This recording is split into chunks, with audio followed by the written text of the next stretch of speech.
Welcome to the GCN Tech Show. This week we've got an action-packed show. We've got new bikes, secret tech. Hang on, what is the secret tech?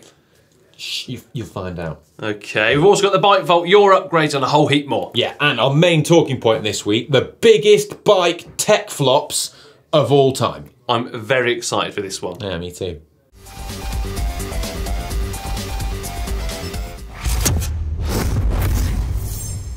This week we're talking the biggest tech flops that road cycling has seen. We do love innovation though, and anyone who attempts it.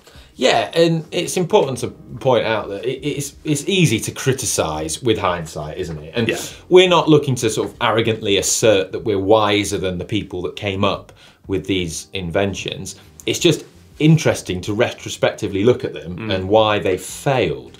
But I've come up with some. You've come up with some of your own as well. Yeah. So, well, you can go first. All right then. First up, Campagnolo Delta brakes. Ooh. Yeah. Now, beautiful to look at. Not so beautiful to set up or even use on your bicycle. An aerodynamic looking brake made out of aluminium. Beautiful underneath the cover. Inside of there, it's like a Swiss watch or something. Yeah. Loads of a double parallelogram style system in the front, I think, and in the rear it was even more complex. And I actually took one apart once upon a time, which was an absolute nightmare. But you needed a 3.5mm Allen key for the cable, like the grub screw for the cable, and you had to cut the cable really short, and just the whole setup of them was an absolute nightmare. They didn't stop you either unless you set them up perfectly, which for most home mechanics, they just couldn't do. Yeah, incredibly intricate system, and again, that's ultimately the failing of that design. Yeah. But, well, I visited Campagnolo HQ a few years ago, and I saw, oh God, I was quite amazed. They had a room that was full of brand new, untouched boxes of these brakes, like in their original packaging. That's the place of dreams. Yeah, I know. I was like, get them on eBay. I mean, I don't know if you're aware, but these brakes, they're so cool and they're so desirable, even though they're not the most practical. They go for a fortune on eBay these days. Yeah, I was lucky enough. The pair that I own, I bought brand new in a box for about £50. I mean, that was in the mid-90s. I've seen them go for over £1,000. Really? On eBay, yeah. Oh, time to get them off that bike then. Get them on eBay. Yeah. I'll put a link down in the description below. Right, my turn, John. Go on then. I've got a good one. SpeedX bikes. Oh, yeah. Remember them? Yeah, I do, yeah. So if you don't remember SpeedX, it was a Chinese startup company that launched, well, the self-proclaimed world's first fully integrated smart bike. Right, when I think smart bike, just going off on a tangent just quickly, I always think about a self-riding bike, you know, like a smart car or I think all this Smarties, like your hydro dipping. Oh yes. Can you turn it around, John? Yeah, no problem, mate. There we go. Turning it around. No. Still looks good, doesn't it? Let's see the back. The back? Yeah, sure.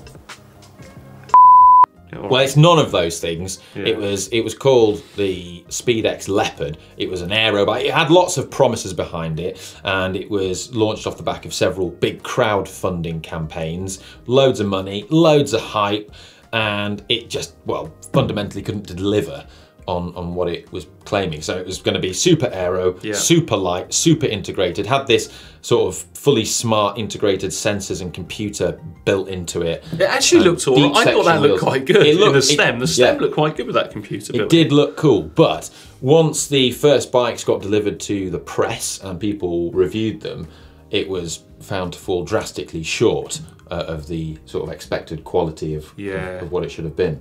What SpeedX was offering seemed too good to be true, and it turned out that it was. A lot of the customers complained that the product was of poor quality, and some customers didn't even get their bikes at all. Our friends over at Cycling Tips actually wrote a very thorough and in-depth article about it that's worth a read if you're interested and want to know more. Yeah, I remember actually seeing that, and I did feel there was a couple of, I think, Aussie or Kiwi sort of, you know, up-and-coming riders who were kind of given a little bit of cash, and they thought they were doing a promotion video for SpeedX, and it turned out they were sort of pretending to be engineers. like I laugh now, but it's watching it, you see the guy feels really guilty about it, and you know, you just can't do that to a consumer at the end of the day. Mad. Madness. Here's another one then, neoprene bottle covers. Harking back to the early 90s, where in a bargain bin of a local bike shop, I found some for £1 each. So they weren't necessarily actually neoprene, but you used to get these thermal jackets that were made almost like out of foam. They were absolutely terrible, but they were the only things that we could get back in the day. Anyway, these neoprene bottles, or these thermal bottle covers, they covered your water bottle that you would fill with a warm beverage of some sort to try and keep you warm during those winter rides. They didn't work for two reasons. Firstly, the sewing around the top of it, or the stitching, sorry, was so tight you had to hold it open, or try to, while someone else tried to shove the bottle inside. And of course, you would have put boiling water in that bottle, so the bottle became all flimsy and flexible. It was destined to fail, and they didn't work even when you got the bottle inside of it. I remember being out on a ride in the New Forest, and the bottle still turned to almost like a slush puppy. So it didn't serve a purpose whatsoever, and it promptly went in the bin. Sadly, I don't have an example to show you. Well, they're still used, John. What? Yeah, my Aussie mate Nugget, he uses it to keep his frothy cool in the outback. Right, that whole statement I don't understand. You've got a mate called Nugget and he's got a frothy cool in the outback. I have no, honestly. Look, don't worry, it's another one for GCN Tech After Dark. Oh yeah, I'm looking forward to that. My turn then. Magnesium bikes, like that Kirk Precision that you did a video on. Where are they? You don't see magnesium bikes, do you? Yeah, it didn't flop, that one. I think they just crumbled and broke. You got a good fact though about magnesium. I do, yeah. So a cubic metre of seawater contains 1.3 kilograms of magnesium. Astounding. It is. Absolutely. Yeah, and it's magnesium is also one of the lightest elements there, and it's the lightest metal that you could use. Well, pretty much it is, yeah, that's correct. Well, lithium, rapidly oxidizes in air quite violently, and beryllium is, well, fantastically poisonous. So you can't use beryllium. But one of our favourite places, John, not only that, one of our favourite places is actually full of magnesium. Go on. Well, the Dolomites, well, Alta Badia. I thought you were going to say the sea. Well, Alta Badia in Italy, the rocks that make up that area and are characteristic of the mountains are actually largely composed of calcium magnesium carbonate. Correct. AKA dolomite. Geochemistry. Yeah, on it. We're getting there. Magnesium is very strong, it's very light, and it's also very abundant in the Earth's crust. But its downside is that it's significantly more reactive than aluminium, titanium, and, well, carbon fibre. It's actually so reactive that it's one of the few metals that will burn in nitrogen, which I learned at chemistry school. Anyhow, this reactivity means that it can corrode fairly easily, much making it not ideal for bike parts and stuff. But it also, burns pretty easily as well. It's used in fireworks and sparklers and things like that. There's even instances where it was used in wheels for motorsport, and it's been banned in some instances because the braking temperatures cause it to catch fire. Yeah, there was actually a rumour years ago that the Kirk Precision factory, which I think was in Essex in the UK, exploded due to some magnesium particles floating around inside when they were casting these frames. I don't know how true that is because it has a fairly high ignition temperature, I think, magnesium. Well, I mean, you would know this. The auto ignition temperature of magnesium, I think, off the top of my head, is about 473 degrees Celsius. Right, don't look at me. So, that is feasible, I mean, especially under braking. But carbon fibre is better for making bikes. Next. Of course, Alight and their recent developments may have solved issues that previous magnesium frames had. We will be keeping a close eye on exactly what they're up to. Right, final one then, because we could go on and on. Recon Jet smart glasses, like Google Glasses, but for cycling. So in June 2017, Recon Instruments, they announced that by the end of the year, all their products would be discontinued. Yeah. But it begs the question, why did they fail? Yeah, I mean, it's interesting, this one.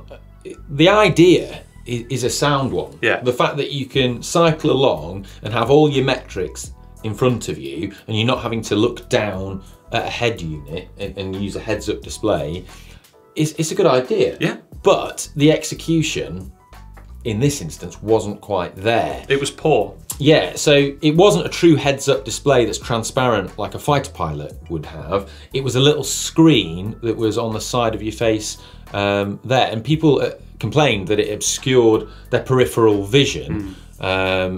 you know, when they're cycling along, which was a bit disconcerting. And also people complained about software bugs, lags in GPS, and just other shortcomings in the product. They're also quite heavy to wear on your face. They were really heavy, actually. I remember putting a pair on, and like you say, the peripheral vision was, for us in the UK, pretty much a nightmare, because if you looked over your right hand shoulder, which is generally what we do, that's where this thing was. So you had to pay extra special attention. Yeah, I mean, the reason why they were also a massive flop is the fact that they had huge investment from tech giants behind them, from Motorola and also Intel. Intel invested $4 million into this product. Yeah.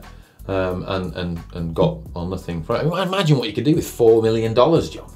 I could do a hell of a lot with $4 million, but that's probably something I wouldn't have made.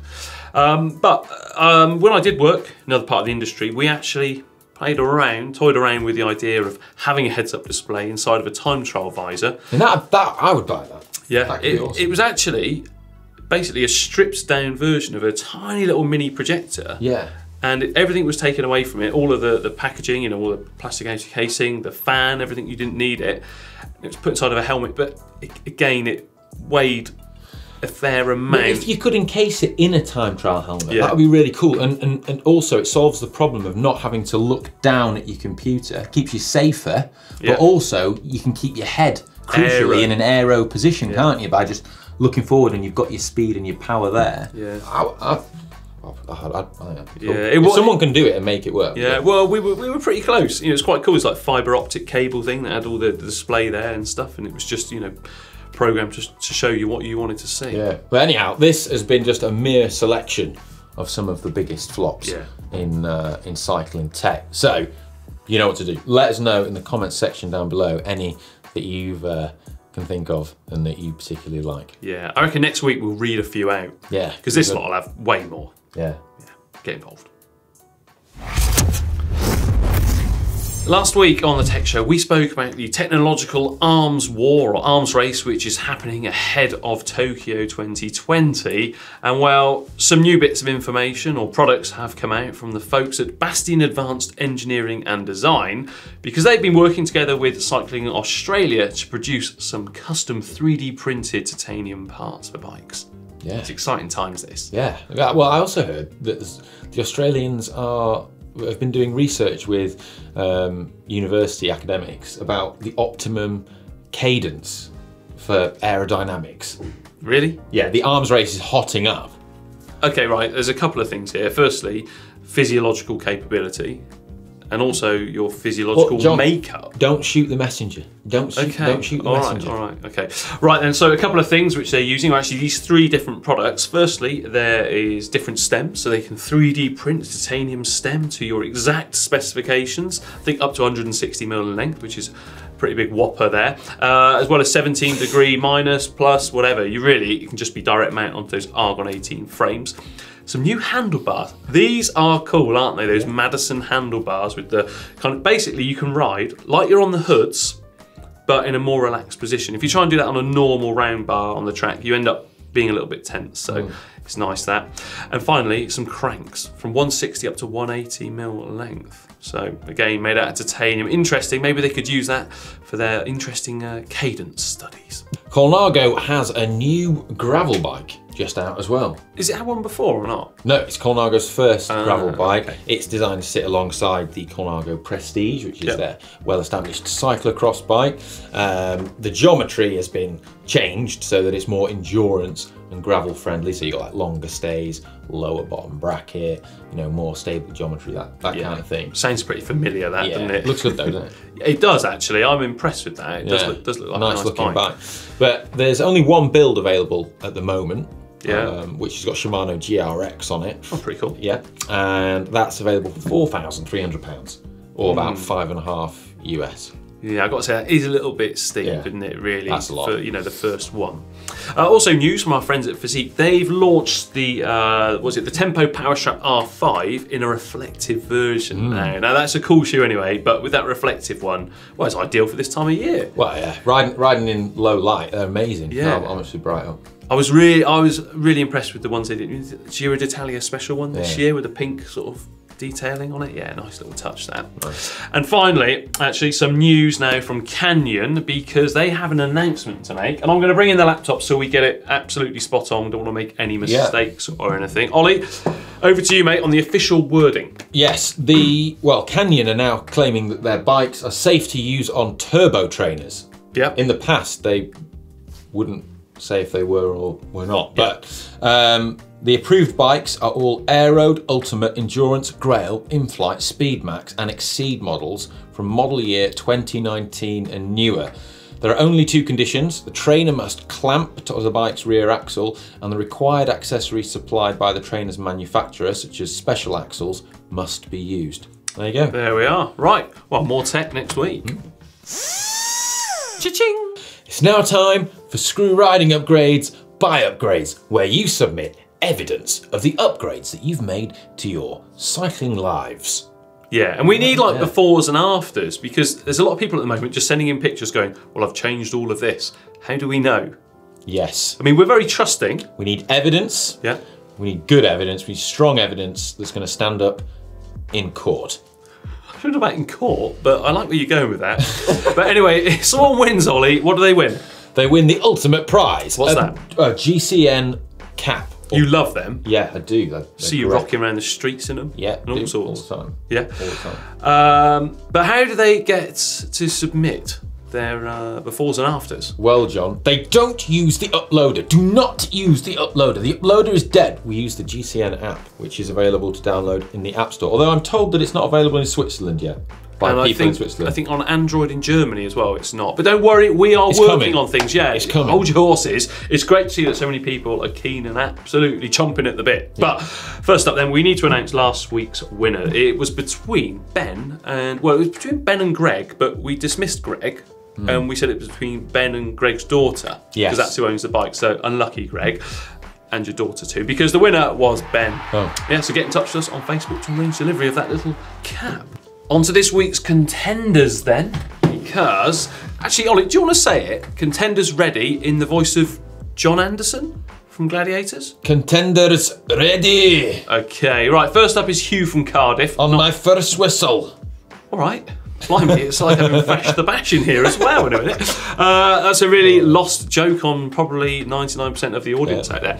Right, okay, first up is Hugh from Cardiff. Now, Hugh was inspired by GCN and after about 6 months' work, finished his gravel bike project. 6 months? Blimey. So you're just ripping him. You just I did it in 2 weeks. Why is that 6 months? No, that 6 months might have been shocked, like, wow, that was quick. Oh. I'm not going to give it. Hugh, good work. Right, okay. Anyway, so Hugh turned an old and abused 26-inch wheel mountain bike into a gravel bike. Original bike was in a very sorry state. The forks are completely seized, the paint was flaking, the bottom bracket and pedal bearings were completely destroyed, and the drivetrain was all rusty. Oh. We don't like rust, do we? No. No, bust the rust. However, some parts were of good quality and could be salvaged, including the wheels, seat post, stem frame and cranks. Hugh stripped and sanded all of the paint off the frame to leave the aluminum raw and then heavily polished it. Nice. Carbon forks were bought for the bike, but Hugh also stripped the paint off the cranks and polished them to match. He went with a 1x38 tooth chainring, a 9-speed 1136 cassette, a Sora STI and Dior long cage rear mech with no compatibility issues. So that's good news for everyone out there. And here is the end result. There it is. Oh, look at that. Oh, look, I mean, that was a sorry friend. Look at that. It's stripping it down. I'll tell you what, you've used some of the old patented elbow grease to get rid of that. And it looks good. Is that a GCN? Proper. No, it's not a GCN bottle, Hugh. Disappointed. I think it is. No, it's not. No. And where's that? Is that Cardiff Bay?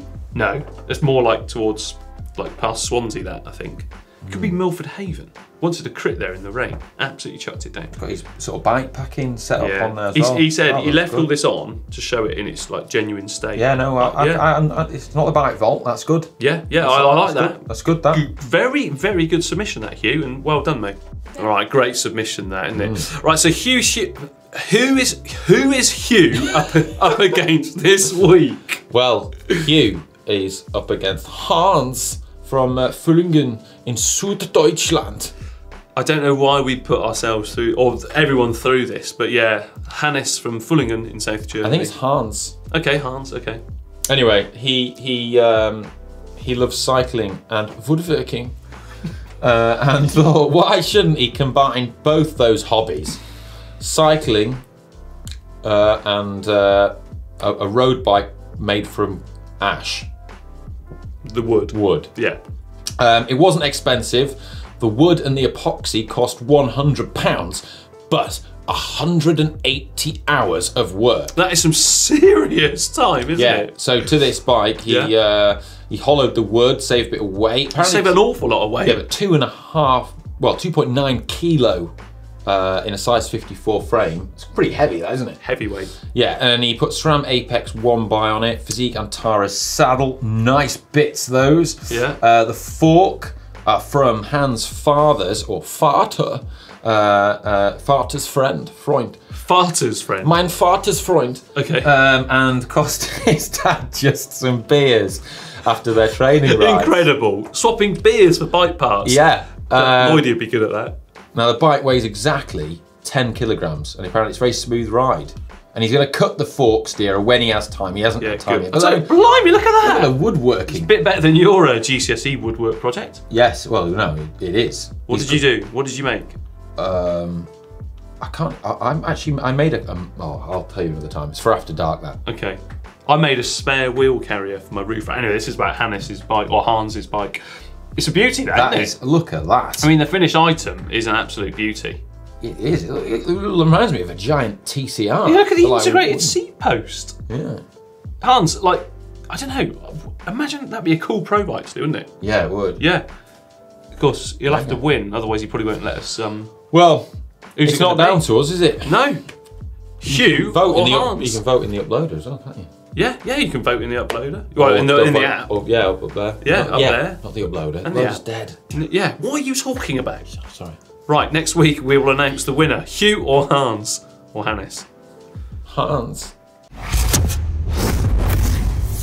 Right, it's now time for the Bikefall, and we love it, don't we? Oh, yeah. Yeah, so you lot at home, right, you use the app on your smartphone and you upload pictures, videos, whatever of your bikes, and we get to rate them nice or super nice. And when they get rated super nice, the bell gets rung, which is great because we do like a good old bell ring, don't we? Yeah, we do, yeah. Now, also, if you disagree with our ringing of the bell and our assessment if something's super nice or nice, then don't worry, because you can actually vote in the app and have the people's verdict, the people's say. This could backfire on us badly, Ollie. It could do. But anyway, first up, who have we got? Well, first up, we've got Dean from Wales. It's not Dean Saunders, the famous footballer. It's a Trek Krona CX Ultimate bike. Well, you can't really see that because it's... That could be anything. Yeah, it could be absolutely anything. It could be anything. Yeah, it's covered, you know, that's... I mean, this is a brave submission. Dean, you're incredibly brave to submit such a filthy bike into the Bikefall, something I wouldn't condone. I'm also slightly concerned about Dean's cycling shorts as well. I feel like that should probably be pixelated with whoever edits the show this week. Yeah. But, yeah. oh God. It's a nice bike. At least your front wheel's clean. You obviously, you know, use your front wheel or front brake for 90% of the braking. A nice bike, I think, Ollie. Yeah, it's nice though. Okay, good. Okay. Next up, we've got... is it Tom Holm? Tom Holm 11. We've got no idea where you're from. Yeah, he's got his Trek Madone. This is a video submission. Right. I'm all for more video submissions. I think we should have more. So let's have a look at this video. Oh, I like the horses. Yeah, he's there. He's trying to take the perfect picture of his bike. He's a beautiful Trek Madone. Oh, hang on. It's got a light on it. Oh no. Should we watch that one again? Right. So Tom Holm, don't know where you're from. I don't. Right, but you can see. I reckon the horse doesn't like. There's a flashing light underneath the saddle. Watch. He's trying to eat it. Yeah, look. So it's flashing in its gob, and then watch this. Watch. Rear mech hanger gone. Rear mech gone. Unfortunately, he wouldn't have got in the Bikefall anyway because he's not taking the picture square on. No. The crank arm is in the wrong position there. Tyres probably not lined up either. Not even in biggie smalls either. No. Tyres aren't lined up. Yeah, I mean, Nice. So Tom Holm obviously took this. Also, I don't think he knew he was in video mode. I think he thought he was in picture. Yeah, sort of thing my dad does. Sends me like something on WhatsApp, and it's meant to be a photo, but it's actually a video. Good. It's nice. Yeah. Right. Who we got next then, mate? We've got M. Bates from an unknown, undisclosed location with his Ridney Phoenix SL. Secretive. It's a clean-looking bike, that, isn't it? He's a secret agent. Yes, M. Bates. Don't know. I like his KMC chain. That's not a gold chain, but it's like the two-tone thing. Is it the 11 DLC? Like they call it something else, don't they? It's very clean. I like it. I mean, that looks brand new, actually. Yes. I mean, he's ticking all of the boxes. Nearly. There. I mean, the crank arm's slightly not quite right. A little bit of steerer. Like 15 mil of steerer rather than the sort of regulated 5. Yeah. But I mean, valves not at 6 o'clock; they're at 12 o'clock, which is again acceptable. Yeah. Well, he's got the logos though. I like what he's doing with the logos of this DT Swiss wheels. Super nice. Yeah, I think it is a super nice. Yeah, skinnier teeth.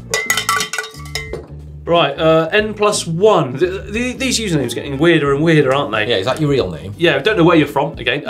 Anyway, Titanium Moots bike, Envy wheels, yeah. What's that, Ultegra R8000? One of those ISM saddles, one of the split saddles.